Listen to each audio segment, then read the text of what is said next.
Friends, welcome back to my channel the sisters teach class 10 की इस कक्षा में आप सभी का स्वागत है। तो हम पढ़ रहे थे जैव प्रक्रम लाइफ प्रोसेस एंड आज है इसका लेक्चर नंबर 17। ठीक है, आज ये इसका लास्ट लेक्चर, उसके बाद ये जो चैप्टर हमारा ये पूरी तरीके से ख़त्म हो जाएगा। ठीक है, उससे पहले अगर आपने बाकी के पिछले लेक्चर्स नहीं देखे तो प्लीज़ जाके देख लो। ठीक है, इसके एक प्रॉपर प्लेलिस्ट बनी है, वहाँ आपको सारे लेक्चर्स मिल जाएंगे, तो वहाँ आप जाके देख सकते हैं। ठीक है, तो आज हम क्या पढ़ेंगे, आज का हमारा टॉपिक है उत्सर्जन तंत्र, एक्सक्रीटरी सिस्टम। ठीक है, तो आखिरकार जो हमारे शरीर में बेकार पदार्थ है वो बाहर कैसे निकलते हैं, इस सब बारे में हम आज पढ़ेंगे। ठीक है, तो सबसे पहले चलिए देखते हैं कि आखिरकार उत्सर्जन तंत्र किसे कहते हैं। ठीक है, तो उत्सर्जन तंत्र, जैसा कि हमने बाकी सभी चीज़ों के लिए एक तंत्र पढ़ा, जैसे श्वसन तंत्र है ना, पाचन तंत्र, ठीक है, वैसे ही ये जो उत्सर्जन तंत्र है ये भी एक सिस्टम को पढ़ेंगे। यानी कि आप देख सकते हैं ये है एक्सक्रीटरी सिस्टम, उत्सर्जन तंत्र। इस संपूर्ण तंत्र से हमारा उत्सर्जन होगा। ठीक है, तो उत्सर्जन तंत्र आखिरकार होता क्या, देखो चलो लिखते हैं। तो यहाँ पे हम लिखते हैं कि शरीर से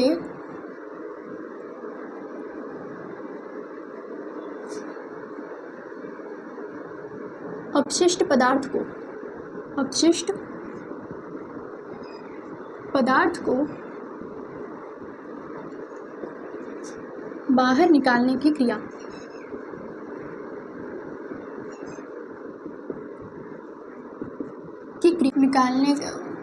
निकालने की क्रिया उत्सर्जन कहलाती है। ठीक है, क्या कहलाती है, उत्सर्जन कहलाती है।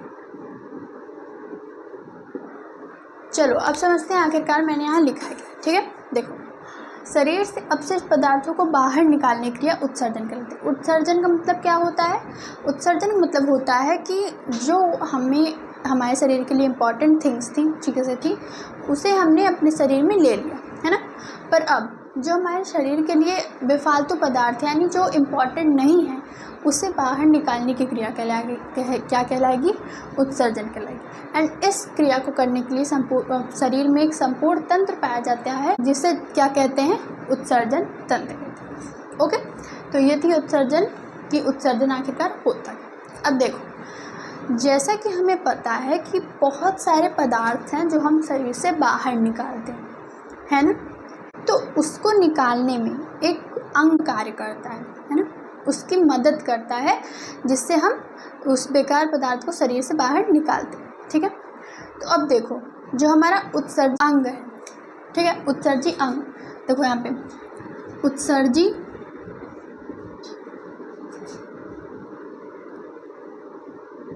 अंग। अब देखो उत्सर्जी अंग कौन कौन से हैं, देखो फर्स्ट लिखेंगे हम त्वचा, ठीक है, स्किन। सेकंड लिखो, सेकंड हम लिख लेते हैं फेफड़ा, है ना। अभी हम देखेंगे किस प्रकार उत्सर्जी अंग है। ठीक है, तो त्वचा, फेफड़ा, है ना, और क्या है हमारा, बड़ी आंत, ठीक है, बड़ी आंत। फिर क्या है, यकृत, क्या है, यकृत, ठीक है। एंड यहाँ फिर लिखते हैं कि और क्या है हमारा, मुख्य जो है वृक्क। ठीक है, अब चलो समझते हैं आखिरकार ये क्या है। तो मैंने जैसा कि आपको कहा कि शरीर में बेकार पदार्थों को बाहर निकालने के लिए कोई ना कोई अंग कार्य करेगा। तो मेन उत्सर्जी अंग जो हैं, यानी कि जो बाहर निकालने का चीज़ों को काम करते हैं, वो कौन से हैं, ये 5 हैं। कौन कौन से, देखो, त्वचा यानी स्किन, फेफड़ा यानी कि लंग्स, बड़ी आंत यानी कि लार्ज इंटेस्टाइन, यकृत लीवर, और वृक्क किडनी। ठीक है, अब देखो किस प्रकार ये चीज़ें कौन सी चीज़ों को बाहर निकालती हैं। तो देखो त्वचा जो होती है, हमने ये ऑब्ज़र्व किया है कि जो त्वचा है वो पसीने को बाहर निकालती है ना। जब हमें गर्मी लगती है या फिर जब हम एक्सरसाइज करते हैं तो हमें पसीना आता है, स्वेट आता है, और वो स्वेट बाहर निकलता है। तो आखिरकार इस पसीने में है क्या, तो इस पसीने में होता है नमक। क्या होता है, नमक। जैसे कि आप अगर कभी ब्लैक शर्ट या ब्लैक कपड़े पहनते हैं तो आप ऑब्ज़र्व करेंगे गर्मी के दिनों में कि आपके शर्ट पे वाइट दाग आ जाते हैं, वाइट धब्बे आ जाते हैं। वो किस कारण होते हैं? वो होते हैं पसीने में नमक की उपस्थिति के कारण। ठीक है, तो त्वचा जो होता है वो शरीर से नमक निकालने का कार्य करता है ना। अब देखो फेफड़ा, लंग्स, मैंने आपको पढ़ाया था कि लंग्स क्या होता है, O2 को लेता है एंड CO2 को बाहर निकालता है।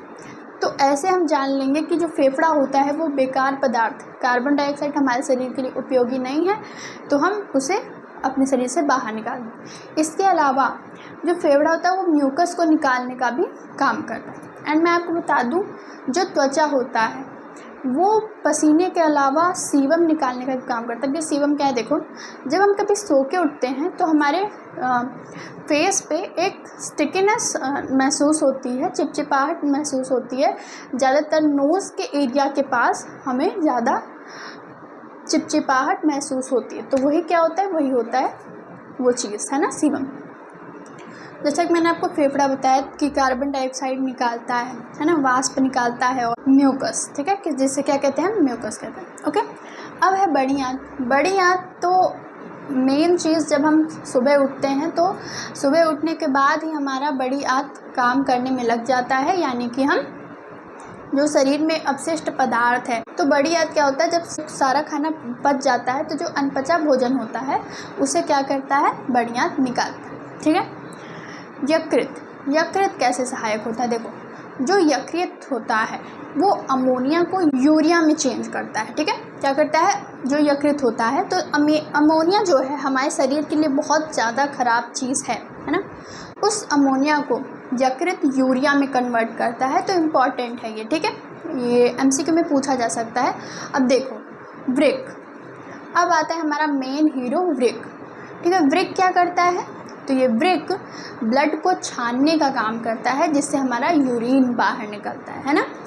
तो देखो, ये 5 चीज़ तो हैं उत्सर्जन, पर मेन चीज़ हमें फोकस करना है वृक्क पे। ठीक है, वृक्क पे हमें फोकस करना है। तो चलिए बढ़ते हैं वृक्क पे और पढ़ते हैं वृक्क को डिटेल से, जो कि हमारा आज का टॉपिक भी है। ठीक है, तो उत्सर्जन तक जब हम पढ़ते हैं तो मुख्य रूप से वृक्क को ध्यान में रख के पढ़ते हैं। ठीक है, तो चलिए फटाफट से आगे बढ़ते हैं। उससे पहले ये जो स्लाइड है ये आपको टेलीग्राम चैनल पर मिल जाएगी, तो उसे आप ज्वाइन कर लीजिए। ओके, तो चलिए अब बढ़ते हैं नेक्स्ट, समझते हैं वृक्क क्या है, वृक्क की संरचना कैसे। ओके, तो चलो अब समझते हैं वृक्क यानी किडनी को। ठीक है, देखो, ये जो मैंने बनाया है ये क्या है? ये पूरा हम कह सकते हैं कि किडनी कैसे कार्य कर रही है और किस तरीके से हमारा उत्सर्जन तंत्र कार्य कर रहा है वो बना है। ठीक है, अगर हम इस डायग्राम में देखें तो ये जो 2 ठो बीन आकार की बीन जैसी संरचना है, ठीक है, इसे हम क्या कहते हैं? इसे हम कहते हैं किडनी या फिर वृक्क।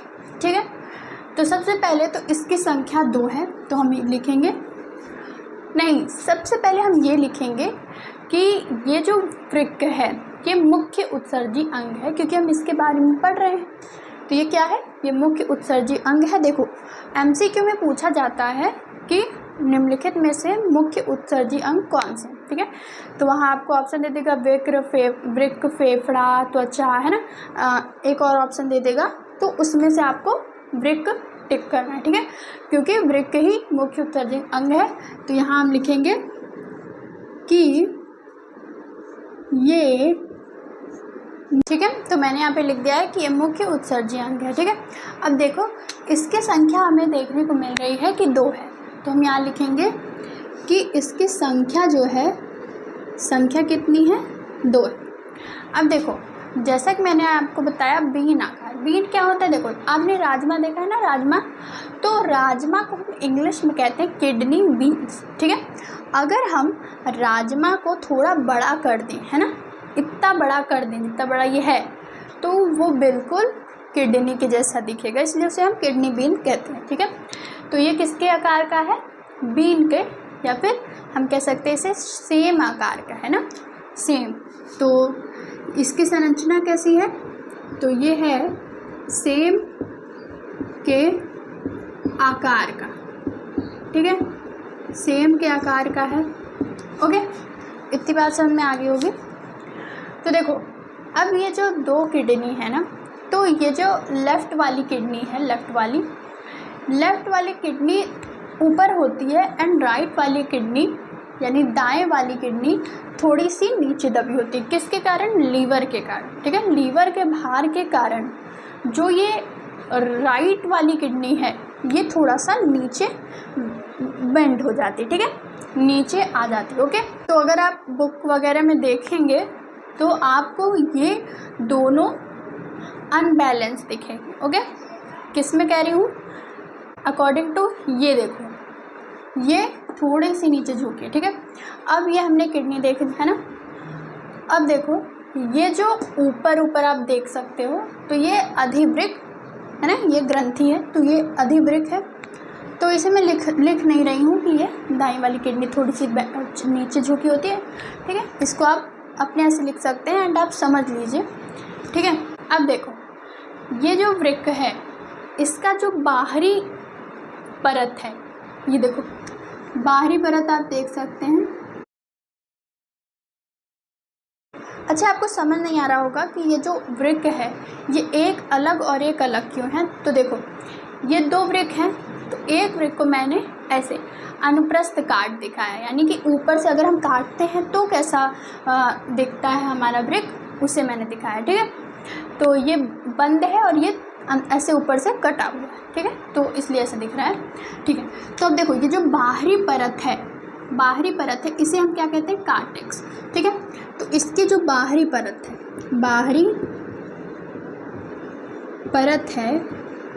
बाहरी परत को हम क्या कहते हैं? कार्टेक्स। क्या कहते हैं?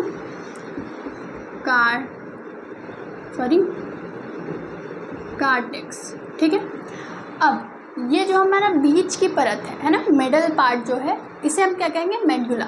ऐसे आप याद कर सकते हैं, मिडल पार्ट मेडुला है। ठीक, ये जो अंदर की परत है, ठीक है, आंतरिक परत कौन है? आंतरिक परत है मेडुला, है ना, मेडुला। ओके, एमसीक्यू में पूछा जा सकता है। ठीक है, अब देखो ये जो वृक्क है या फिर हम कहें ये जो उत्सर्जन तंत्र है, इसमें वृक्क आता है, मूत्रवाहिनी आती है, मूत्राशय आता है एंड फिर मूत्रमार्ग आता है। ठीक है, बेसिकली 4 चीज़ें हैं इसमें। देखें तो हम पहला वृक्क पढ़ेंगे, फिर मूत्रवाहिनी, मूत्राशय एंड मूत्रमार्ग। ठीक है, अब देखो सबसे पहले हम वृक्क को समझ रहे हैं, उसके बाद ये छोटे छोटे टॉपिक हैं, ये आपको ऐसे समझ में आ जाएंगे। मेन पार्ट है हमारा वृक्क, तो इसे हम पढ़ेंगे। ओके, तो अब देखो ये जो वृक्क है, किडनी है, इसका भार कितना है? ठीक है, तो देखो इसका भार कितना होता है, तो इसका भार होता है, ठीक है, तो अब देखते हैं इसका जो भार है, ठीक है, भार है वो कितना होता है? वो होता है 140 ग्राम। ये हम एवरेज की, ठीक है, ये हम एवरेज अगर हम सब में देखें तो 140 ग्राम आता है। आपको कई सारी बुक्स में अलग अलग वेट देखने को मिल जाए। ठीक है, तो हो गया ये, है ना, वृक्क हो गया। वृक्क की हमने संरचना देखी। अब देखो वृक्क में क्या होता है? वृक्क में क्षमता है हमारा ब्लड, है ना।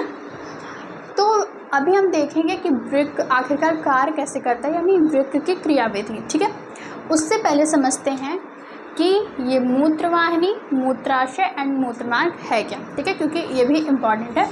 तो देखो ये जब हमारा ब्लड छन के आया, तो जब ब्लड छना तो बेकार चीज़ें आई, है ना, बेकार चीज़ें आई। तो बेकार चीज़ें जो हैं उसे कहीं ना कहीं तो इकट्ठा करना पड़ेगा, है। जो बेकार चीज़ें उसे कहीं ना कहीं तो इकट्ठा करना होगा। तो इकट्ठा करने के लिए हम इकट्ठा किस में करते हैं? इसमें मूत्राशय। इसे हम कहते हैं यूरिनरी ब्लैडर। क्या कहते हैं? Urinary bladder. तो इस यूरिनरी ब्लैडर में ये एक पाउच होता है ना, थैलीनुमा संरचना है, इसमें हम पूरा उसमें कलेक्ट करते हैं। ठीक है, अब देखो ये जो बेकार चीज़ है यानी यूरिन है, ये किसके थ्रू आएगी? ये आएगी मूत्रवाहिनी यानी कि यूरेटर के थ्रू। ठीक है, किसके थ्रू आएगी? यूरेटर के थ्रू। तो यहाँ से जो हमारा पदार्थ बना, बेकार पदार्थ यूरिन बना, वो इस पाइप से यानी मूत्रवाहिनी यूरेटर से आएगी इसमें यूरिनरी ब्लैडर, ठीक है। उसके बाद ये हमारा मूत्रवाहिनी, तो यहाँ से जो यूरिन होगा वो बाहर निकल जाएगा, ठीक है।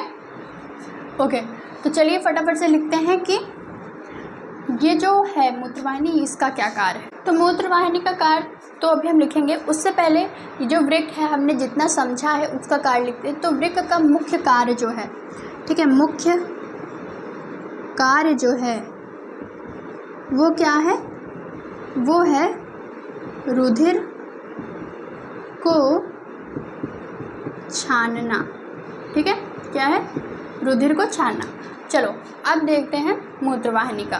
तो देखो ये जो मूत्रवाहिनी है ना, मूत्रवाहिनी यानी यूरेटर, इस यूरेटर से, ठीक है, तो वृक्क से मूत्राशय में यूरिन यानी से, ठीक है, तो वृक्क से मूत्राशय में यूरिन को पहुंचाने का कार्य कौन करता है? मूत्रवाहिनी।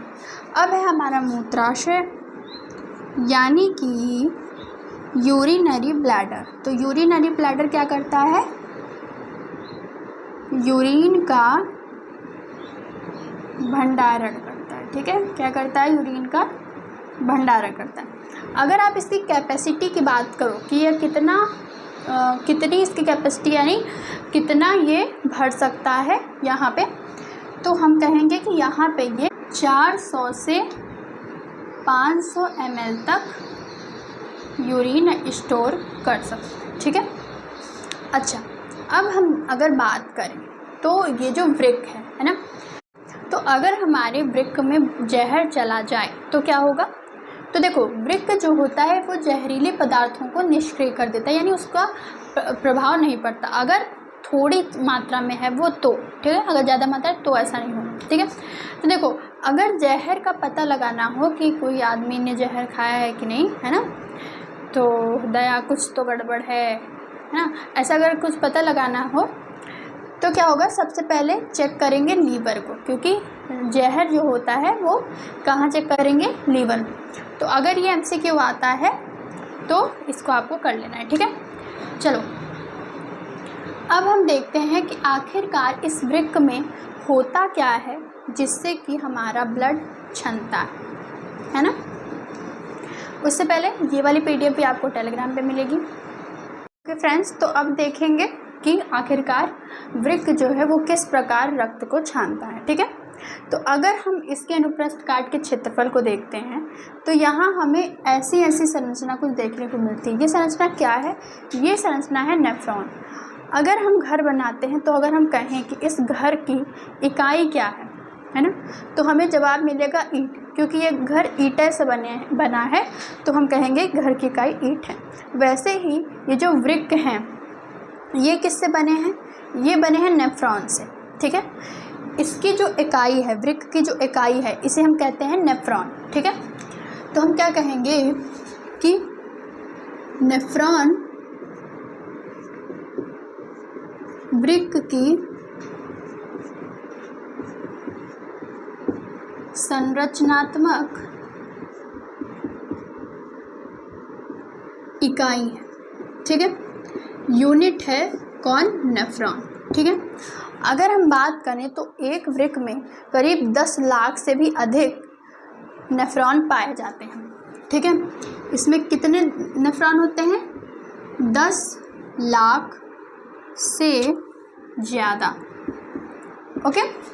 तो जैसे कि जो छन्नी होती है, तो अगर हम छन्नी में ध्यान से देखें तो उसमें छोटे छोटे छेद होते हैं जिससे हमारा चाय छनता है ना। वैसे ही नेफ्रॉन जो होती है, हम कह सकते हैं कि ये कोशिकाओं का गुच्छा जाल होता है जिस पे जब अगर हम ब्लड को डालते हैं तो उसमें चीज़ें छन जाती हैं, ब्लड जो है छन जाता है। तो हम कह सकते हैं कि ये छन्नी है। ये क्या करती है? नेफ्रॉन क्या करती है? ये क्या करती है? रक्त को छानती है, क्या करती है, रक्त को छानती है।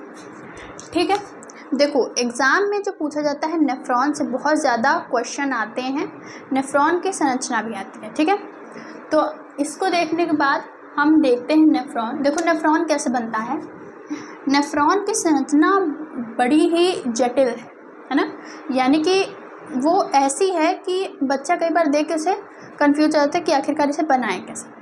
ठीक है, तो आप देख सकते हैं नेफ्रॉन कितना ज़्यादा कैसा है ना। देखो कैसे बनेगा ये नेफ्रॉन, हम कुछ इस प्रकार बनाएं, अभी मैं समझाऊंगी कि आखिरकार ये है क्या। ठीक है, एक सेकेंड।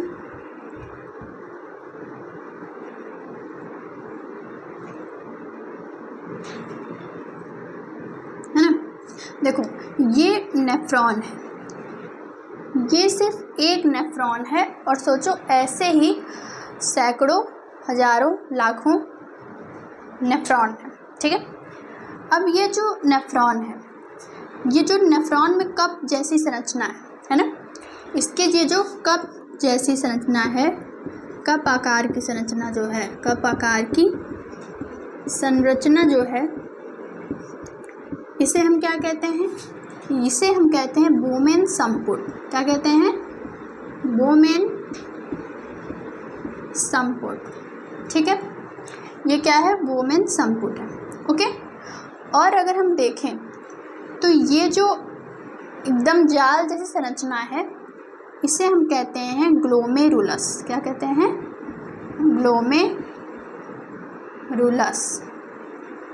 ठीक है, तो ये जो हम जानते हैं कि रक्त होता है, रक्त हमारे शरीर का ट्रांसपोर्ट होता है, यानी कि चाहे अच्छी चीज़ें हों या फिर बुरी चीज़ें हों, सारा कुछ लेके रक्त आता है शरीर में हर जगह से। ठीक है, तो आप देख सकते हैं ये जो हमारी महाधमनी है, ये महाधमनी लेके आती है रक्त, है ना, रक्त लेके आती है। तो रक्त में बहुत सारी अच्छी चीज़ें होती हैं एंड बहुत सारी बुरी चीज़ें होती हैं। ठीक है, तो जब रक्त आता है यहाँ पे, है ना, इसमें, तो इससे रक्त छनता है। तो जो यहाँ है, ये जो संरचना है, नेफ्रॉन जो है वो रक्त को छान देता है। जब रक्त को छान देता है तो उसमें ये अच्छी चीज़ों को भी छान देता है एंड बुरी चीज़ों को भी छान देता है ना।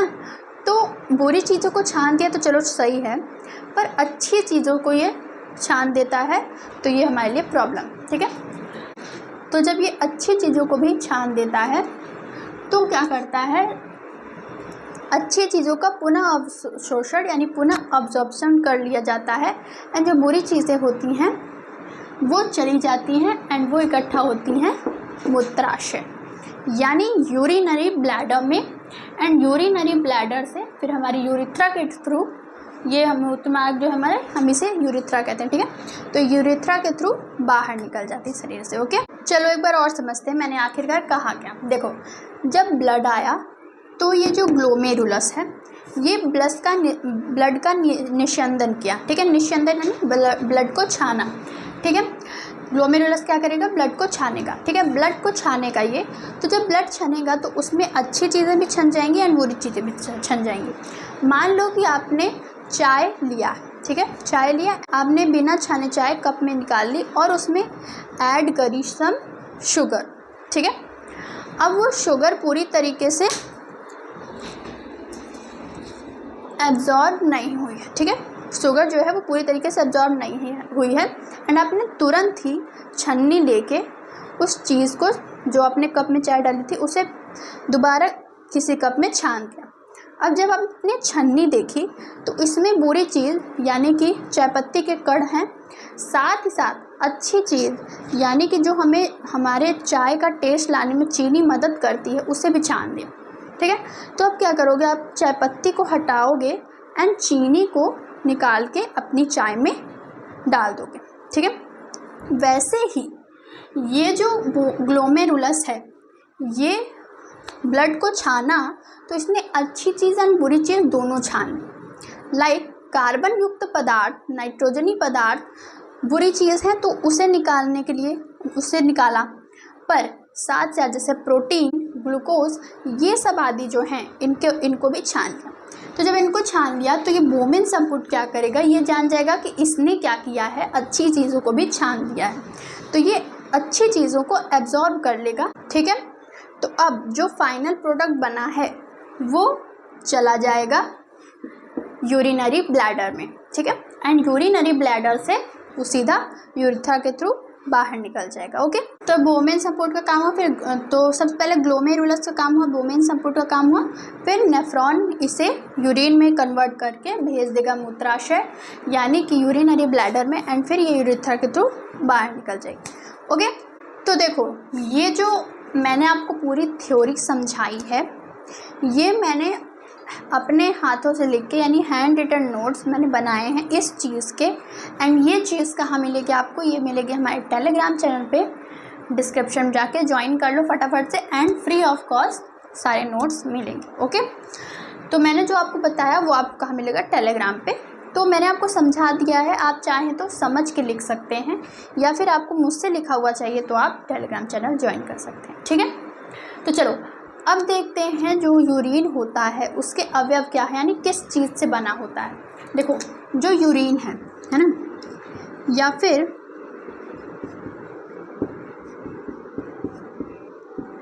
वो किन चीज़ों से होता है, तो इसमें सबसे ज़्यादा होता है वाटर। ठीक है, यानी जल। जल कितना होता है इसमें, जल होता है 95%, है ना। ठीक है, उसके अलावा यूरिया जो होता है यानी जो अमोनिया से, जो हमारा लीवर था वो क्या किया था, अमोनिया से यूरिया में कन्वर्ट किया था, है ना, अमोनिया को यूरिया में कन्वर्ट किया था, तो इसमें यूरिया आती है, तो यूरिया जो होता है वो इसमें हो जाएगा 2%। ठीक है, ठीक है, तो इसमें जल 95% है यानी पानी की मात्रा सबसे अधिक है, इसीलिए जब हम ज़्यादा पानी पी लेते हैं तो हमें कहीं न कहीं वॉशरूम जाना पड़ता है। ठीक है, तो अब है यूरिया 2%, एंड अन्य पदार्थ जो हैं, ठीक है, अन्य पदार्थ जो हैं वो हैं इसमें 3%, या फिर कभी यूरिया ज़्यादा हो जाती है एंड अन्य पदार्थ कम हो जाते हैं, तो ऐसे ही मिला के पूरा इसका निर्माण होता है। ठीक है, अब देखो ये जो होता है यूरिन, उसका नेचर कैसा है, यानी कि वो बेसिक है या फिर एसिडिक है, यानी कि अम्लीय प्रकृति का है या फिर क्षारीय प्रकृति का है। तो अगर हम इसकी प्रकृति की बात करें, है ना, प्रकृति की बात करें तो इसकी प्रकृति कैसी होती है, अम्लीय होती है। ठीक है, क्या होती है, अम्लीय होती है, क्योंकि इसका pH 5.5 से 7.5 के बीच रहता है, तो हम इसे कह सकते हैं कि ये इसकी प्रकृति अम्लीय होती है। ठीक है, अगर हम बात करें कि इसका येलो कलर यानी कि पीला रंग किसके कारण आता है, तो इसका पीला रंग आता है यूरोक्रोम के कारण। किसके कारण, यूरोक्रोम के कारण। अगर हम बात करें जो हमारा अपशिष्ट पदार्थ यानी कोलाई है, जो कि बड़ी आंत के थ्रू, गुदा द्वार के थ्रू निकलता है बाहर, वो उसका पीला रंग कैसे आता है, तो उसका पीला रंग आता है बिलिरुबिन के कारण। ठीक है, तो इसका पीला रंग कैसे आता है यूरिन का, तो यूरोक्रोम के कारण। ठीक है, ओके, अब देखें कि इसकी जो गंध होती है वो किस कारण से होती है। तो अगर हम किसी पब्लिक टॉयलेट के पास जाएं तो वहाँ तीक्ष्ण गंध आती है, तो उसकी जो गंध है ना, इसकी गंध है, तो इसकी गंध किस चीज़ की वो गंध होती है, तो वो होती है अमोनिया, है ना, अमोनिया की गंध। तो देखो अमोनिया को यूरिया में चेंज किया गया था, पर कुछ देर बाद यूरिया जो है वो अमोनिया में वापस से चेंज हो जाएगी, एंड इसके कारण वो उसमें गंध आने लगेगी। ठीक है, तो देखो कुछ बुक में जो होता है वो नेफ्रॉन को क्या कह देते हैं, देखो नेफ्रॉन को वृक्काणु भी कहते हैं, है ना, नेफ्रॉन को वृक्काणु भी कहते हैं, तो ये आप लिख सकते हो। तो देखो ये मेन चीज़ थी एंड ये चीज़ मैंने आपको समझा दी। आई होप कि ये जो पूरा वृक्क का कॉन्सेप्ट है एंड ये लास्ट लेक्चर था, है ना, 17 लेक्चर हो चुके हैं इस चैप्टर के, तो अच्छे से समझाया है पूरा चैप्टर। अगर अच्छा लगा तो प्लीज़ लाइक करना, शेयर करना एंड चैनल को सब्सक्राइब करना। उससे पहले नोट्स वगैरह के लिए आप टेलीग्राम चैनल ज्वाइन कर लो, है ना। वहाँ आपको क्विजेस भी मिलते हैं, मोटिवेशनल कोट्स भी मिलते हैं, है ना। तो lot of things you get there. तो आप इम्पोर्टेंट है कि टेलीग्राम चैनल ज्वाइन कर लीजिए, ठीक है। तो ये था हमारा पूरा एक्सक्रिएटरी सिस्टम। अच्छा लगा हो तो शेयर भी करना, है ना। Like, share, subscribe, comment, okay. तो अब हमारा शुरू होगा नेक्स्ट चैप्टर क्या है उसका अपडेट आपको टेलीग्राम चैनल पे मिल जाएगा। तो चलिए मिलते हैं आपसे नेक्स्ट लेक्चर में। Thank you for watching.